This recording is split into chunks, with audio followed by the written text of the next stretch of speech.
So you've got your airbrush station all set up. Now comes the question of what kind of paints to use. Well, in today's video, I'm going to go over the pros and cons of each type of paint, and I'm going to give you some of my personal recommendations as far as which paints are good for when you're just starting out. Let's get it.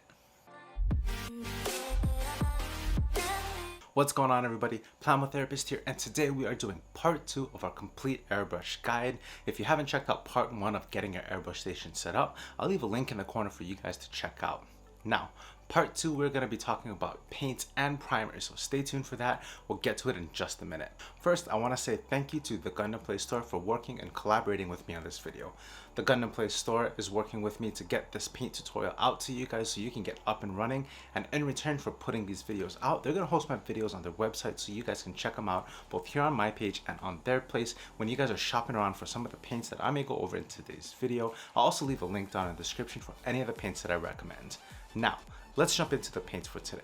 Now, when it comes to painting model kits, there are generally 3 types of paints that are used when airbrushing. That's going to be your acrylic paints, your enamel paints, and your lacquer paints. Let's start with our acrylic paints. Acrylic paints are going to be the most abundant to find because they're used by both miniature painters and model kit builders alike. Acrylics are going to be the least toxic of the 3 paints that we covered today because they are water soluble, meaning thinner is readily available. All you need is access to clean water. Because of this, they're also going to produce the least amount of fumes when it comes to painting, and because of their water-soluble capabilities, they're also the quickest to dry when applied to plastic. Now, because of their water solubility, acrylics are going to be the weakest when it comes to chips and scratch resistance compared to the other 2 paints that we're going to cover. And although acrylic paints are the least toxic of the 3 paints that we're covering today, I still highly recommend the use of a mask when painting. So when it comes to my favorite brands of acrylic paints, they tend to be the Vallejo Model Air and the Vallejo Game Air because they're ready to go straight out of the bottle. Tamiya is another brand that I highly recommend and I highly love because they're the most readily available when it comes to the model shops near me. I'll leave some links down below for some of the colors that I love and some of the lines that I recommend. So now that we covered our acrylic paints, the next one I want to talk about is our enamels. And while acrylic paints have the fastest drying time out of the 3, the enamels are going to have the longest drying time out of the 3, making them ideal for very smooth and very clean, glossy surfaces when painting your kits. Now, because enamels are solvent-based, they're going to be a little bit more toxic than the acrylic paints, but this also means that they're going to be stronger than their acrylic paints in the long run.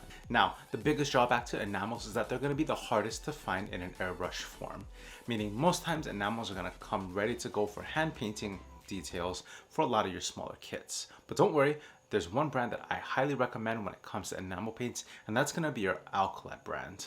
Acrylic makes a great line of gloss paint and metallic paints, as well as their clear transparent colors, which are great for candy applications and making some little bit of color changes here and there.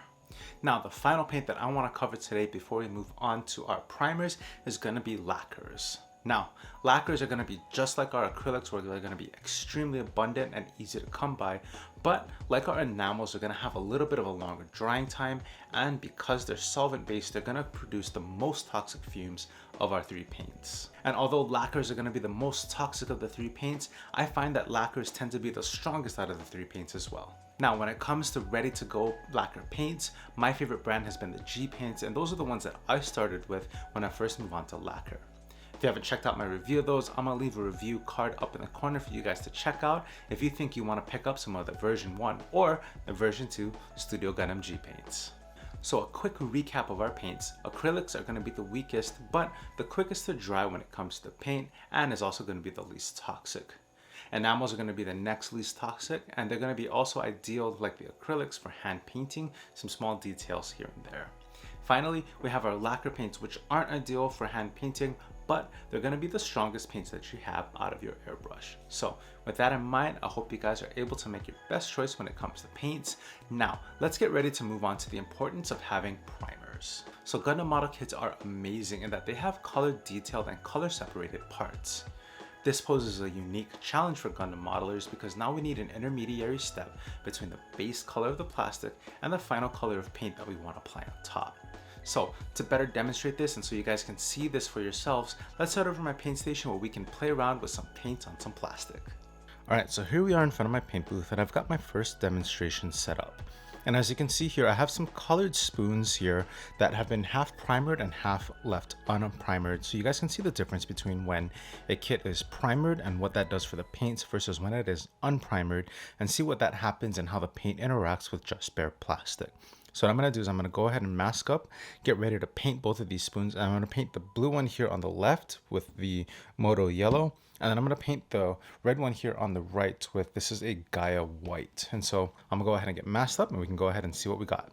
All right, so it's been a few hours. The spoons have had a chance to cure. And as you can see on the left side where we painted the white one, it's not as obvious that there's a transition between the primer side and the unprimer side. But when you get over to the blue spoon and you look at the yellow color, you can definitely tell the difference between the yellow on the left here, which is under primer, and the yellow on the right here, which is not primer. And so the yellow on the left has a little bit more of a pop. It's a little bit brighter because of that gray base versus the yellow on the right, which is a little bit duller because of the blue that's kind of coming through a little bit. So one of the things that we use primer for is to be that intermediary color. And so people are gonna ask, why do we have multiple colors of primer? And so let me go ahead and set up the next demonstration to show you the difference between the different colors of primer.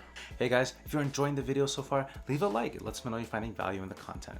If you haven't done so already and you want to stay up to date on any time I come out with a new video, be sure to hit that subscribe button and the bell notification so you don't miss a thing. Finally, what are the questions do you guys want to know when it comes to airbrushing? Do you guys want to know more about the setup? Do you guys want to know more about paint organization? Drop any questions you guys have down below and I'll try to work them into my next video. Anyway, let's head back and let's wrap up today's video. Okay, so here's our next demonstration here. And what I have is 4 different primers underneath 2 separate paints. So on the left side, you see our red paint over the 4 different primers, which are black, gray, pink, and white. And on the right, we have our yellows, which is over the same primers, black, gray, pink, and white. First one we're gonna look at is gonna be our reds. Now, when looking at just our red paint, you can see how the primers play a different role in what happens to the paint on top of it. So if you look at the black, the red definitely comes to a darker finish compared to some of the other colors, especially like the white here, where the red definitely has a lot more pop to it. In the middle, you have like a neutral gray, but the reason I wanted to show up pink is because pink has an interesting effect on red and yellow. Pink, what it does is it gives it a little bit of a warmer feel because it has that pink background behind it. So I'm gonna transition over to the yellow side now, and we'll look at the same primers here. So yellow over the black definitely has a darker shade to it compared to the bright poppiness of the whites here. On the gray, it's a little bit more neutral, and again, on the pink, it's definitely a bit warmer. And so whole demonstration and the whole reason for this is to show the difference between the 2 sets of primers that we have, or the 4 sets of primers that we have, and how it plays into different colors. So quick wrap up of the primers. Primers are going to be your intermediary step between your base plastic color and your final paint colors.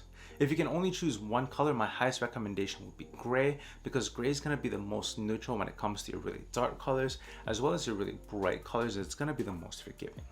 Now, if you had to choose 2 primer colors, I would definitely recommend the gray again, but I'd also recommend the pink for your yellows and your reds to make them pop a little bit more and give them a little bit more warmth. Finally, if I can add a 3rd color, it's going to be your gloss black, so you can do your metallic colors as well as the other 2 that I've mentioned before. There you have it, guys. All my information that I can give to you guys as far as what I've learned from paints and priming.